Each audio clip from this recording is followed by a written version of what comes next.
আমাদের একটা স্বপ্ন যে একদিন জুমা আর ফজরের মুসল্লি বরাবর হবে, সেদিন মাহদিও প্রকাশ হবে, সেদিন কালেমার বিজয়ও হবে, সেদিন ইসরায়েলের শেষ কুত্তাটাও হেরে যাবে ইনশাআল্লাহ।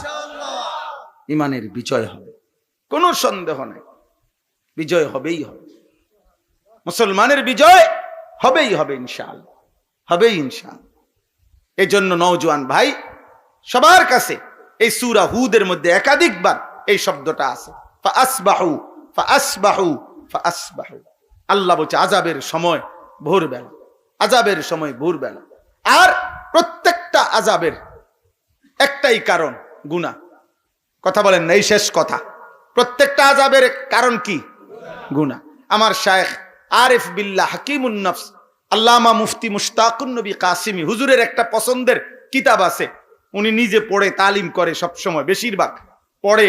আল্লামা ইমাম ইবনুল কাইয়িম আল জাওজিয়া রাহমাতুল্লাহর কিতাব আদ-দা ওয়াদ-দাওয়া অথবা আল জওয়াবুল কাফি বলে এটারে। এই কিতাবটার মধ্যে একটা চ্যাপ্টার আছে, হুজুরে পড়ে পড়ে শোনা। ওইখানে আছে ইমাম ইবনুল কাইয়িম রাহমাতুল্লাহ বলছে, হে দুনিয়াবাসী, বলো তো সেই প্রথম দিন থেকে শুরু করে যে ইবলিস আল্লাহর কাছ থেকে বিতাড়িত হওয়ার কারণ কি ছিল? গুনাহ। নূহ আলাইহিস সালামের কওম আল্লাহর আযাবে তুফানে ধ্বংস হওয়ার কারণ কি ছিল? গুনাহ। গুনাহ। লূত আলাইহিস সালামের কওমকে উপরায়া ধ্বংস করে দেওয়ার পেছনে কারণ কি ছিল? গুনাহ। আদ জাতি ঝড় বাতাসে 8 দিনের ধ্বংস হওয়ার কারণ কি ছিল? গুনাহ। প্রত্যেকটা আযাব, ফেরাউন কেন ধ্বংস হলো? গুনার কারণে। নমরুদ কেন ধ্বংস হলো? গুনার কারণে। কারুন কেন ধ্বংস হলো? গুনার কারণে। দোস্ত আমার, সমস্ত মানুষের সমস্ত বরবাদির কারণই হচ্ছে গুনাহ, গুনাহ, গুনাহ, গুনাহ। অতএব এই গুনাহ থেকে ফিরবার জন্য আমি এতগুলো আয়াত তাফসীর করা আমার মাকসাদ না, আমার শুধু পড়ছি বরকতের জন্য। উদ্দেশ্য এই শুধু মাঝখানের এই আয়াতটা পড়া, এই কথাইটা শুধু বলা, ওয়া আনিস্তাগফিরু রাব্বাকুম সুম্মা তুবু ইলাইহি ইউমাত্তিউকুম মাতাআন হাসানা ওয়া ইউতি কুল্লাযী ফাদলিন ফাদলা।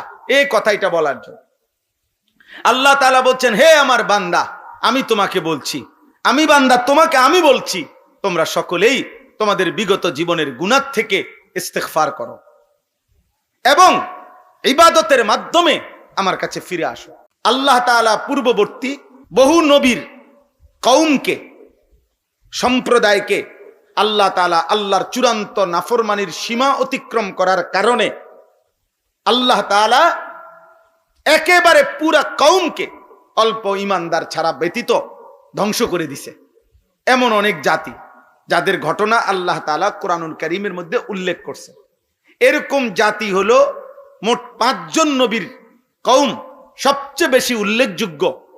5 জন নবীর কওম যাদেরকে আল্লাহ তাআলা নাফরমানির সীমা অতিক্রম করার কারণে চূড়ান্ত আযাব দিয়ে একেবারে শেষ করে দিছে। একেবারে ছোট বড় কোলের বাচ্চা, ফ্যাটের বাচ্চা, জিরো সাইজ, বড় সাইজ, সব শেষ করে দিছে আল্লাহ তাআলা। এরকম জাতি 5 জন নবীর: 1 নূহ আলাইহিস সালাম, 2 হুদ আলাইহিস সালাম, 3 সালেহ আলাইহিস সালাম, 4 লূত আলাইহিস সালাম, 5 শুআয়ব আলাইহিস সালাম। এই 5 জন নবীর কওম সর্বোচ্চ নাফরমানির সীমা অতিক্রম করাতে নূহ আলাইহিস সালামের কওমকে আল্লাহ তাআলা একেবারে শেষ করে দিয়েছে। হযরতে হুদ আলাইহিস সালামের কওম আদ জাতি আল্লাহ একেবারে শেষ করে দিয়েছে। হযরত সালেহ আলাইহিস সালামের জাতি সামুদ জাতি আল্লাহ একেবারে শেষ করে দিয়েছে। হযরত লূত আলাইহিস সালামের জাতি কওমে লূত একেবারে শেষ করে দিয়েছে। হযরত শুআয়ব আলাইহিস সালামের জাতি কওমে শুআয়ব আল্লাহ তাআলা একেবারে শাস্তি দিয়ে শেষ করে দিয়েছে। এই 5 জন নবী কোরআনুল কারীমের বহু সূরায় একটু পর পরই কোরআনুল কারীমে এই 5 জন নবীর কওমের কথা এবং তাদের উপরে আল্লাহর আযাবের কথা এবং তাদের নাফরমানির কথা আল্লাহ তাআলা উল্লেখ করছে। আরো আছে, সাথে ব্যক্তি আছে, কওমের আযাবও আছে। যেমন কারুনের কথা ব্যক্তি আলাদা আছে, ফেরাউনের কথা আছে, নমরুদের কথা আছে, এরকম আরো আছে আযাবের। কিন্তু মোটা দাগে এই 5 জন নবীর কওম যারা নাফরমানির সীমা অতিক্রম করেছিল, যাদেরকে আল্লাহ তাআলা চূড়ান্ত আযাব দিয়ে একেবারে শেষ করে দিছে। তো এই ঘটনাগুলো কোরআনুল কারীমের মধ্যে আল্লাহ তাআলা বারবার উল্লেখ করছেন, কখনো সংক্ষেপে, কখনো বিস্তারিতভাবে, কখনো 2 আয়াতে, কখনো 20 আয়াতে, কখনো 5 আয়াতে, কখনো 15 আয়াতে, এরকম সংক্ষেপে বিস্তারিত আল্লাহ তাআলা বলছেন। তন্মধ্যে এই সূরাটি, এই 11 নম্বর সূরা, সূরা হুদ, এই সূরার মধ্যে মহান আল্লাহ তাআলা এই পূর্ববর্তী যে সমস্ত জাতির উপরে আল্লাহর নাফরমানি আর পাপের সীমা অতিক্রম করার কারণে চূড়ান্ত আযাব দিয়ে ধ্বংস করছে, এই জাতির ঘটনাগুলো সবচেয়ে বেশি বিস্তারিত লম্বা করে আল্লাহ তাআলা পূর্ণাঙ্গ এই সূরার মধ্যে বর্ণনা করছে। কোন সূরা? সূরা হুদ। এই সূরা হুদের মধ্যে এই 5টি কওমের ঘটনাই এবং অতিরিক্ত মূসা আলাইহিস সালামের কওমের ঘটনা এবং সংক্ষিপ্ত ইব্রাহিম আলাইহিস সালামের সময়কালীনেরও একটি ছোট্ট ঘটনা সেখানে আছে। বাকি এই 5টি কওমের ঘটনা, নূহ আলাইহিস সালামের জাতি, হুদ আলাইহিস সালামের জাতি, সালেহ আলাইহিস সালামের জাতি, লূত আলাইহিস সালামের জাতি, শুআয়ব আলাইহিস সালামের জাতির নাফরমানি করছে কি, আর নবী তাদের জন্য মেহনত করছে কি, বিনিময়ে আল্লাহর আযাব আসছে কি, তারা শেষ করে দিছে, এই কথাগুলো আল্লাহ তাআলা সবচেয়ে বেশি এই সূরা হুদের মধ্যে আল্লাহ তাআলা বর্ণনা করেছেন। উদ্দেশ্য একটাই, আল্লাহ তাআলা বলছেন লাকাদ কানা ফি কাসাসিহিম ইবরাতুল লিউলিল আলবাব, বিবেকবানরা যেন উপদেশ গ্রহণ করে, নসিহত গ্রহণ করে। হায়, যুগে যুগে নাফরমানের পরিণতি যদি হয় এমন, তো আমিও তো যদি নাফরমানি করি আমার পরিণতি যদি হয় এমন। এই কথা যেন ভাবে, এই কথা যেন ভাবে, এই কথা যেন ভাবে। তো তাফসীরের মধ্যে আছে, কোরআনুল কারীমের বিভিন্ন সূরার মধ্যে তো বর্ণনা আছেই, কিন্তু এই সূরা নাজিল হওয়ার পর বিস্তারিত যখন আযাবের পুরা বর্ণনাটা আল্লাহ তাআলা এই সূরার মধ্যে দিলেন, তো নবী সাল্লাল্লাহু আলাইহি সাল্লাম এই সূরা নাজিলের পরে এখানে একটা আয়াত আছে এই সূরার মধ্যে, ফাস্তাকিম কামা উমিরতা।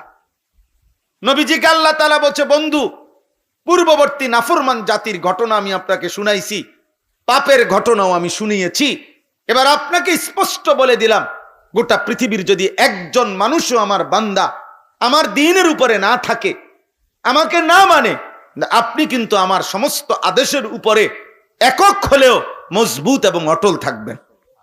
আপনি এক চুল নড়বেন না, কিন্তু বললাম আপনাকে এক চুলও নড়বেন না। আল্লাহ নবী সাল্লাল্লাহু আলাইহি সাল্লাম 2টা জিনিস ভাবলেন। এক, আমার উপরে আমার মহান আল্লাহ এত বড় ভারী জিম্মাদারি দিলেন যে আমার 1 সেকেন্ডের জন্য অসতর্ক হওয়ার কোনো অনুমতি আমার জন্য কি নাই। দ্বিতীয়ত, নবীজি ভাবলেন যে যেই জাতিগুলো পূর্ববর্তীতে নাফরমানির কারণে ধ্বংস হয়েছে, পাপের কারণে, আহা, আমার উম্মত যদি পুনরায় এমন পাপ করে কি হবে আমার উম্মতের? আখিরাতের আযাব তো আসবেই, দুনিয়াতেই তো আল্লাহ তাআলা আযাব দিয়ে ধ্বংস করে দিবে। এই চিন্তা করতেছিলেন। এরই মধ্যে কিছুদিনের পরেই আল্লাহ নবী সাল্লাল্লাহু আলাইহি সাল্লামের সর্বপ্রথম এই সূরা নাজিলের কিছুদিন পর নবী সাল্লাল্লাহু আলাইহি সাল্লামের দাড়ি মোবারক থেকে 2টা বা 3টা দাড়ি সর্বপ্রথম সাদা হয়ে গেছে, মানে পাকতে শুরু করছে। হযরত আবু বকর সিদ্দিক রাদিয়াল্লাহু তাআলা আনহু বললেন, ইয়া রাসূলুল্লাহ কাদ শিবতা, হে আল্লাহর নবী সাল্লাল্লাহু আলাইহি সাল্লাম, আপনি তো দেখি বুড়ো হয়ে যাচ্ছেন। নবীজি সাল্লাল্লাহু আলাইহি সাল্লাম তখন বললেন, শাইয়াবাতনি হুদ। আবু বকর, বিশ্বাস করো আবু বকর, তোমার কাছে কলিজার কথাটা বলি, সূরা হুদের আযাবের বর্ণনা আমারে বুড়া বানায় ফেলছে। সূরা হুদের আযাবের বর্ণনা আমারে বুড়া বানায় ফেলছে, আমার দাড়ি পাকা শুরু হয়ে গেছে। আবু বকর, আমি এটা ভুলতে পারছি না, আমি ভুলতেই পারতেছি না। আমার কেবল ভয় হয়, আমার উম্মত যদি নাফরমানি করে, আমার উম্মত যদি পূর্ববর্তী নাফরমান জাতির মতো আল্লাহকে ভুলে যায়, ইবাদতকে ভুলে যায়, অশ্লীলতা, বেহায়াপনা, হারাম উপার্জনে যদি লিপ্ত হয়ে যায়, না জানি আমার উম্মতের কি হবে। না জানি আমার উম্মতের কি হবে। এই পেরেশানি আমারে বুড়া বানায় ফেলছে। অন্যান্য হাদিসের মধ্যে আছে শাইয়াবাতনি হুদ ওয়াল ওয়াকিআ ওয়াল মুরসালাত ওয়া আম্মা ইয়াতাসাআলুন ওয়া ইদা শামসু কুফিরাত। কোথাও আছে শাইয়াবাতনি হুদ ওয়া আখাওয়াতুহা। হুদ সূরা এবং যে সমস্ত সূরায় আযাবের বর্ণনা, ইসরাফিলের ফুঁয়ের বর্ণনা, আসমান ও জমিন ভেঙে যাওয়া কিয়ামতের বর্ণনা আছে, এগুলোর ভয়ে আবু বকর আমি বুড়া হয়ে যাচ্ছি। আমার ভাই, আমার বাপ, আমার বন্ধু, আমার নওজোয়ান মুসলমানের সন্তান, আমাদের নবী সাল্লাল্লাহু আলাইহি সাল্লাম 23 বছর আমাদের জন্য কাঁদছেন, আমাদের জন্য চুল দাড়ি সাদা বানায় ফেলছেন, যেন আমার উম্মত নাফরমানিতে লিপ্ত না হয়, নাফরমানিতে লিপ্ত না হয়। অথচ যদি ধারাবাহিকভাবে আমরা বলতে পারতাম, আপনাদেরকে শুনাইতে পারতাম পুরা সূরা, তা আপনি মিলাইলে দেখতেন আজ আমাদের সমাজ জীবনে এই সমস্ত পাপ আমরাও শতভাগ করে ফেলছি। যে এই সমস্ত নাফরমানির কারণে এই সমস্ত জাতিকে আল্লাহ তাআলা ধ্বংস করে দিছে। তন্মধ্যে 4টা জাতি, আমি যেটা সব সময়, আমার মূল উদ্দেশ্য কিন্তু অন্য কারণে আমি এই সূরার থেকে মূলত পড়ি বেশি। 4টি জাতি, যে 5টা জাতির কথা বললাম, এর মধ্যে 4টি জাতি, একটা হলো হুদ আলাইহিস সালামের কওম, আদ জাতি, একটা হলো সালেহ আলাইহিস সালামের কওম, সামুদ জাতি, 3 নাম্বার হলো লূত আলাইহিস সালামের কওম, 4 নাম্বার হলো শুআইব আলাইহিস সালামের কওম। এই 4টি জাতিকে আল্লাহ তাআলা আযাব দিয়ে একেবারে ধ্বংস করছে। এর মধ্যে প্রথম যার নাম বললাম হুদ আলাইহিস সালামের কওম, আদ জাতিকে লাগাতার 8 দিন 7 রাত ঝড় তুফান দিয়া ধ্বংস করছে। টানা 7 রাত 8 দিন, 7 লায়ালিন ওয়া 8 আইয়ামিন হুসুমা ফাতারাল কওমা ফিহা সারআ। এক টানা ঝড় তুফান হয়েছে 7 রাত 8 দিন। একটি জাতিকে আল্লাহ এভাবে ধ্বংস করছে। 2 নাম্বার হযরতে সালেহ আলাইহিস সালাম, মানে কওমে সামুদ, আল্লাহ তাআলা তাদেরকে ফেরেশতার বিকট চিৎকার দিয়ে ধ্বংস করে দিছে। কওমে লূত আলাইহিস সালামের জাতিকে আল্লাহ তাআলা জীবন্ত ঘুমন্ত মানুষকে জমিনের নিচের মাটি উপরে উঠাইয়া উল্টাইয়া আছাড় দিয়া সাতবক জমিনের নিচে দাবাইয়া উপরে পাথরের বৃষ্টি বর্ষণ করে ধ্বংস করে দিছে। 4 নাম্বার হলো কওমে শুআইব, এদেরকে ওই দ্বিতীয় গ্রুপ, তাদের মতো ফেরেশতার বিকট একটা চিৎকার দিছে ফেরেশতা, এক চিৎকারে মানুষগুলোর কান ফাইটা মানুষগুলো উপুড় হইয়া পুরা জাতি শেষ হয়ে গেছে। এই 4টি জাতি আব্বা, এই যারা এখানে বসা আছেন তাদের প্রত্যেকের কাছে বলি, অভিভাবক আপনাদেরকেও বলি, ছেলেরা বাপ তোমাদেরকেও বলি, কসম খোদার এই কোরআনে বারবার এই কথার বর্ণনা আছে যে এই 4টি জাতিকেই আল্লাহ তাআলা ধ্বংস করছেন নাফরমানির কারণে, পাপের কারণে আযাব দিয়ে। সেটা হলো ফজরের ওয়াক্তে, ফজরের ওয়াক্তে, ফজরের ওয়াক্তে, ফজরের ওয়াক্তে।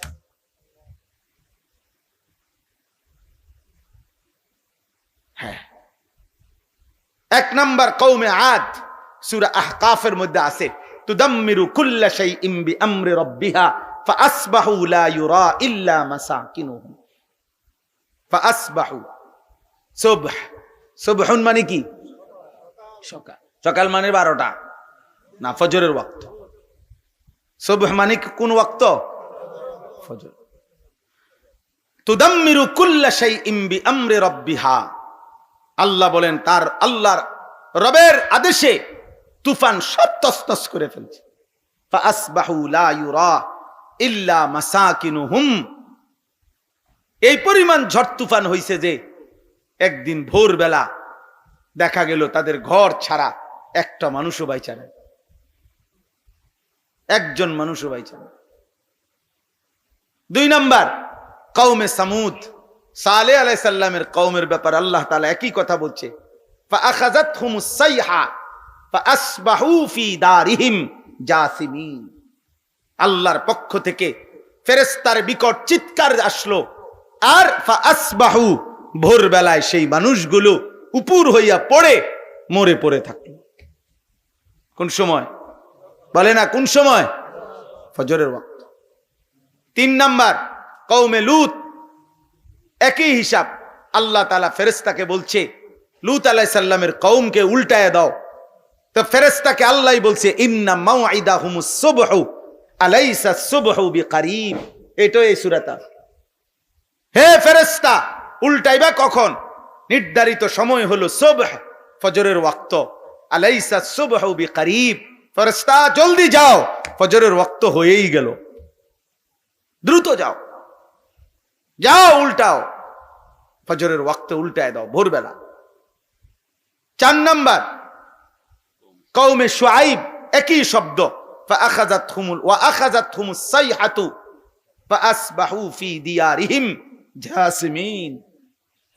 ফাআসবাহু, আল্লাহ বলেন কওমে শুআইবকেও ফেরেশতা বিকট চিৎকারে ঘুমন্ত মানুষগুলোকে একটা চিৎকার দিছে, মানুষগুলো কান ফাইটা ফাআসবাহু, ভোরবেলা সব তাদের ঘরে উপুর হইয়া পইরা শেষ হয়ে। আমার জাতির বাপ ভাই বলেন, মুসলমান বলেন, আপনারা নওজোয়ান ভাই তোমরা বলো, ফজরের নামাজ পড়ো না আজ কতদিন হয়? বলেন বলেন। আপনারা যারা বয়স্ক মানুষ আছেন, আপনাদের এক একজনের ফ্যামিলিতে ফজরের নামাজ পড়ে না, কতজন পড়ে? কতজন আপনারা বলেন। তাহলে আপনারা আপনাদের প্রজন্মের জন্য, ফ্যামিলির জন্য আল্লাহর আযাবের ব্যবস্থা করে যাচ্ছেন নাকি আল্লাহর নিয়ামত রহমতের ব্যবস্থা করে যাচ্ছেন? বলেন বলেন আপনারা। এই জন্য আমি প্রতিদিন আমি বলি, প্রত্যেক দিন আমি চিল্লাই, এক কথাই চিল্লাই যে আরে মুসলমান, কে বুঝাইলো? কোন দুশ্মনে বুঝাইলো? বুড়া বেড়ার কলজাটার ভিতরে পর্যন্ত। আহারে বেঈমানে, আজকে বেঈমানরা, মুশরিকরা 70 বছরের বুড়ার কলজাটার ভিতরে বিদেশ, টাকা, শুধু টাকা, বাতের থালা। বুড়া মিয়ার কলজার ভিতরে আখেরাতের ফিকির নাই। সুদের টিয়া টোয়ায় ফুদ বিদেশ পাঠাইবো, সময় দিছে 12 দিন হুজুর। এই 12 দিনে কইতে আছে 8 লাখ টাকা মিলাইতো। আমি হুজুর সহি মহি আন্দারি দেখি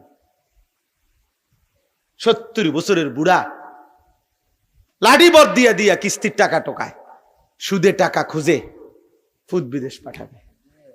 কি মিথ্যা বললাম? হায় হায় মুসলমান, যে জাতির বৃদ্ধ, মুসলিম জাতির বৃদ্ধ বাবা, উনিও যদি হারামকে এত বুঝা বুঝে, দুনিয়াকে এত বুঝা বুঝে, তো এই ফ্যামিলির আখেরাত নিয়ে ভাববে কে? এই ফ্যামিলির আখেরাত নিয়ে ভাববে ওই 6 বছরের বাচ্চা হেতে। কথা বলেন না? একটি ফ্যামিলির আখেরাত নিয়ে ভাববে অভিভাবকরা না বাচ্চারা? তো অভিভাবক দিয়ে সুদে টাকা নেয়, কিস্তিতে টাকা নেয়, উনি আবার ফ্যামিলির এই মানুষগুলোকে গড়বে কে? আল্লাহর আযাবের ব্যবস্থা করছেন। এক একটা মসজিদের দিকে তাকায়া দেখেন, জুমার নামাজের মুসল্লি কত, ফজরের মুসল্লি কত, ফজরের মুসল্লি কত বলে। অতএব আপনাদের কাছে অনুরোধ করলাম, আলহামদুলিল্লাহ আপনারা মনোযোগ দিয়া সর্বোচ্চ আন্তরিকতা নিয়ে বসছেন। যে কয়জন যুবক ছেলে আছো আব্বা, মনে রাখো বাপ, নষ্ট জিনিস, পচা জিনিস, আবর্জনা কেউ ঘরে রাখে না, আদর করে না, যত্ন করে না, আবর্জনা ফেলে দেয়, নষ্ট জিনিস মানুষ ফেলে দেয়।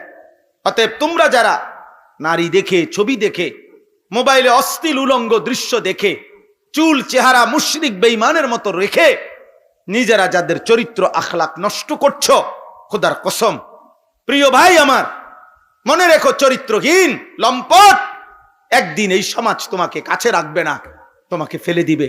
কারণ আবর্জনা মানুষ কাছে রাখে না, দূরে ফেলে দেয়। তোর মতো নষ্ট ভ্রষ্ট চরিত্রহীন লম্পট পুরুষ কিংবা নারী তোকে এই সমাজ আদর করবে না। সুযোগ পেলে তোকে থুতু মারবে, থুতু থুতু মারবে। মানুষের যদি হিম্মত থাকতো তো বেনামাজির কপালে থুতু মারতো, থুতু, বেনামাজির থুতু মারতো। কুত্তার যদি হিম্মত থাকতো, কুত্তার যদি জবান থাকতো তো কুত্তায় বেনামাজি দেখলে বলতো এদিকে আয় তোরে থুতু দেই আমি। বুজুর্গানে দিন বলছে, আউলিয়ায়ে কেরাম বলছে, ভোরের কুত্তা বেনামাজিকে ঘৃণা করে। আউলিয়াদের কথা। ভোরের কুত্তা আল্লাহকে বলে, আল্লাহ প্রথম নজর যেন কোনো বেনামাজির উপরে না পড়ে।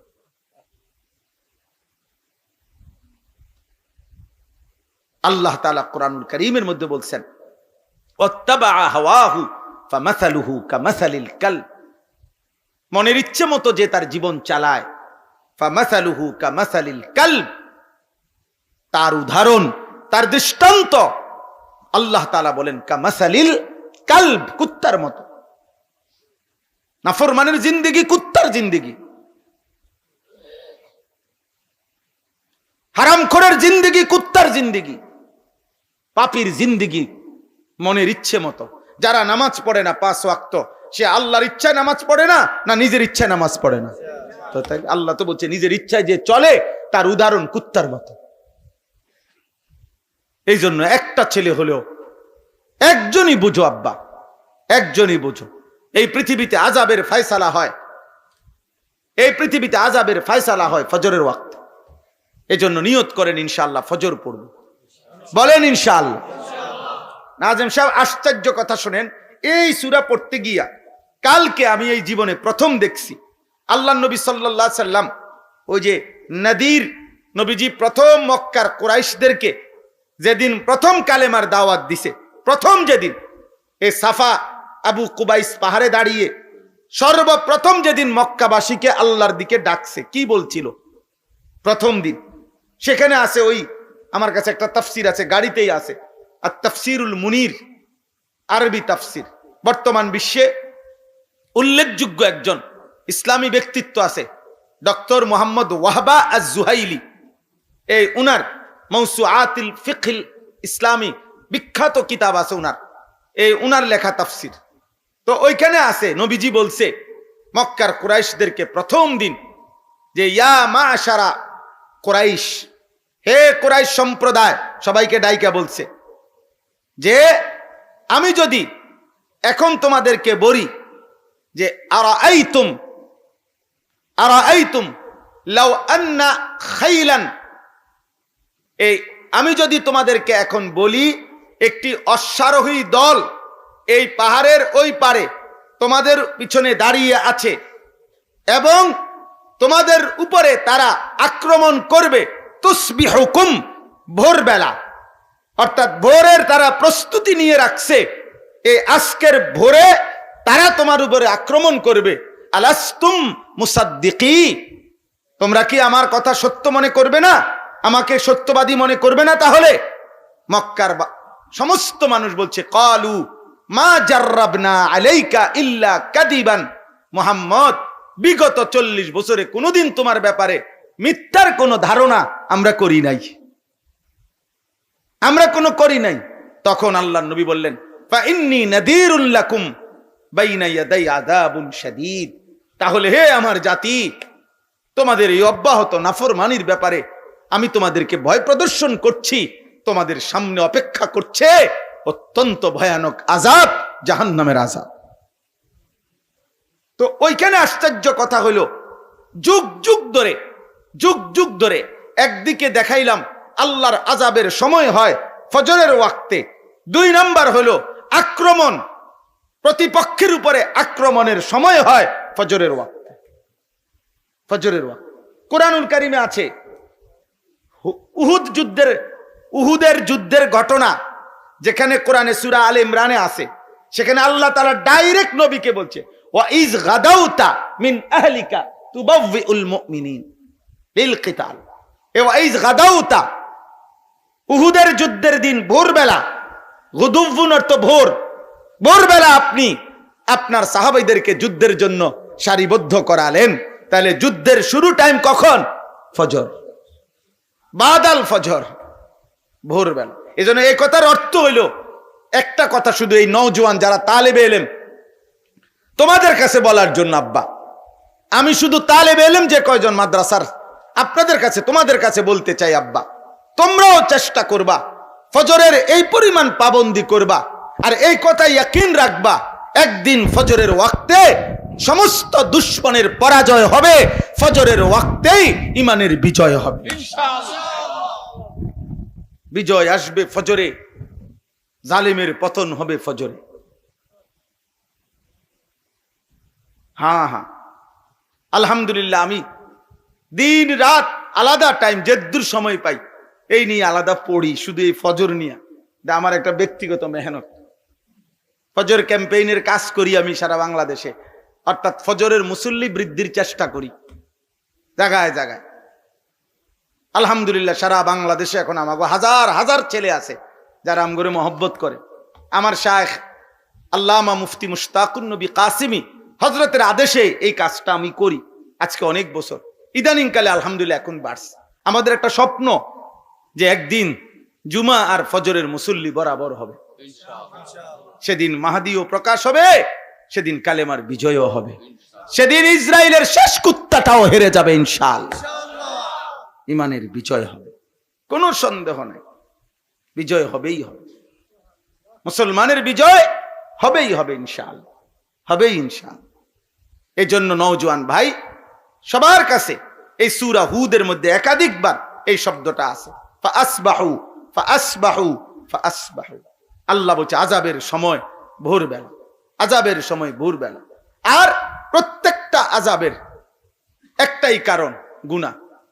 কথা বলেন না, এই শেষ কথা। প্রত্যেকটা আযাবের কারণ কি? গুনাহ। আমার শায়েখ আরিফ বিল্লাহ হাকিমুন নফস আল্লামা মুফতি মুশতাকুন নবী কাসিমি হুজুরের একটা পছন্দের কিতাব আছে, উনি নিজে পড়ে তালিম করে সব সময়, বেশিরভাগ পড়ে। আল্লামা ইমাম ইবনুল কাইয়িম আল জাওজিয়া রাহমাতুল্লাহর কিতাব আদ-দা ওয়াদ-দাওয়া অথবা আল জওয়াবুল কাফি বলে এটারে। এই কিতাবটার মধ্যে একটা চ্যাপ্টার আছে, হুজুরে পড়ে পড়ে শোনা।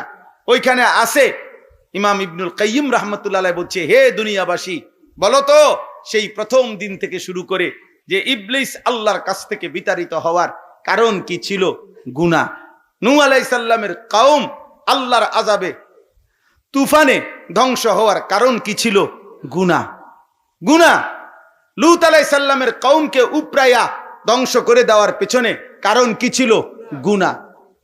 আদ জাতি ঝড় বাতাসে 8 দিনের ধ্বংস হওয়ার কারণ কি ছিল? গুনাহ। প্রত্যেকটা আযাব, ফেরাউন কেন ধ্বংস হলো? গুনার কারণে। নমরুদ কেন ধ্বংস হলো? গুনার কারণে। কারুন কেন ধ্বংস হলো? গুনার কারণে। দোস্ত আমার, সমস্ত মানুষের সমস্ত বরবাদির কারণই হচ্ছে গুনাহ, গুনাহ, গুনাহ, গুনাহ। অতএব এই গুনাহ থেকে ফিরবার জন্য এই আমি এতগুলো আয়াত তাফসীর করা আমার মাকসাদ না, আমার শুধু পড়ছি বরকতের জন্য। উদ্দেশ্য এই শুধু মাঝখানের এই আয়াতটা পড়া, এই কথাইটা শুধু বলা, ও আনিস্তাগফিরু রাব্বাকুম সুম্মা তুবু ইলাইহি ইউমাত্তিউকুম মাতাআন হাসানা ওয়া ইউতি কুল্লাযী ফাদলিন ফাদলা। এই কথাইটা বলার জন্য আল্লাহ তাআলা বলছেন, হে আমার বান্দা, আমি তোমাকে বলছি, আমি বান্দা তোমাকে আমি বলছি, তোমরা সকলেই তোমাদের বিগত জীবনের গুনাহ থেকে ইস্তেগফার করো এবং ইবাদতের মাধ্যমে আমার কাছে ফিরে আসো। ইস্তেগফার এবং তাওবা, বলেন ইস্তেগফার এবং কি? তাওবা। মুমিনের জীবনের সার্বক্ষণিক সম্বল, সার্বক্ষণিক সম্বল। হযরত জুন্নুন মিসরি রাহিমাহুল্লাহ কিতাবে লিখছে, উনি আল্লাহর কাছে দোয়া করতেন, আল্লাহুম্মা ইন্নী আসআলুকা শাহওয়াতাত তাওবা রাগবাতাত তাওবা, এভাবে শব্দ আছে। অর্থাৎ উনি বললেন যে আল্লাহ, আমি আপনার কাছে শুধু তওবা করতে চাচ্ছি এই যোগ্যতা না, বরং তওবা করার প্রতি ইস্তেগফারের একটা শৌক, রাগবত, মহব্বত, যৌক যেন আমার কলিজার মধ্যে তৈরি হয়, যে আমি সারাক্ষণ আপনার কাছে মাফ চাই, মাফ চাই, মাফ চাই, এমন একটা যোগ্যতা আমার দান করেন। এটাই নবীজি সাল্লাল্লাহু আলাইহি সাল্লাম বলছে, উম্মত, আমার কোনো গুনাহ নাই, আমার কোনো পাপ নাই, তবুও আমি তোমাদেরকে শোনাচ্ছি, ওয়াল্লাহি ইন্নী লা আস্তাগফিরুল্লাহ ওয়া আতুবু ইলাইহি ফিল ইয়াউমি আকসারা মিন 70 মাররা। আল্লাহর কসম, আমি আল্লাহর কাছে ইস্তেগফার করি, তাওবা করি প্রতিদিন। কোন হাদিসে বলছে 70 বার, কোন হাদিসে বলছে মিআতু মাররা, 100 বার। কে? নবীজি সাল্লাল্লাহু আলাইহি সাল্লাম। তাহলে যিনি মাসুম, যিনি নিষ্পাপ, তিনি যদি প্রতিদিন ইস্তেগফার করে, ক্ষমা প্রার্থনা করে আল্লাহর কাছে 100 বার, তো গুনাহে ভরা উম্মত কতবার বলা উচিত বলে? অতএব এটাই আজকে সবক। গুনাহ আমাদের সকলের আছে কিনা বলেন? আছে কিনা বলেন? হচ্ছে কিনা বলেন? তাহলে অতএব আমাদের প্রত্যেকের জিম্মাদারি আল্লাহর কাছে ইস্তেগফার করা। ইস্তেগফার এবং তাওবা, এই তাফসিরে খুব সুন্দর লিখছে। সহজ কথা হলো, ইস্তেগফার বলা হয় বিগত গুনাহ থেকে মাফ চাওয়া, তাওবা বলা হয় নতুন উদ্যমে ইবাদত শুরু করে আল্লাহর কাছে ফিরে আসা। এই জন্য ওইখানে লিখছে কিতাবে, আমার শায়েখের একটা কিতাব আমার কাছে আছে, এই কিতাবটা আল জাদ্দু ফিস সুলুক ইলা মালিকিল মুলুক, এই কিতাবের মধ্যে আমি এটা পড়ছি। ওইখানে এই কিতাবের মধ্যে এই কথাটা লিখছে, আল ইস্তিগফারু বিলা ইকলাইন আনিদ দামবি তাওবাতুল কাদ্দাবিন। যে ব্যক্তি গুনাহ ছাড়ার আসলে কোনো মানসিকতা নাই, গুনাহ নিজের থেকে সরায় নাই, এমনি মুখে মুখে বলতেছে আস্তাগফিরুল্লাহ, বুজুর্গানে দিন আউলিয়ায়ে কেরাম বলে এটা হলো তাওবাতুল কাযযাবিন, মিথ্যাবাদীর তওবা, মৃত্যুকের তওবা। মৃত্যুক বেটা, মৃত্যু, তার পকেটে বিড়ি,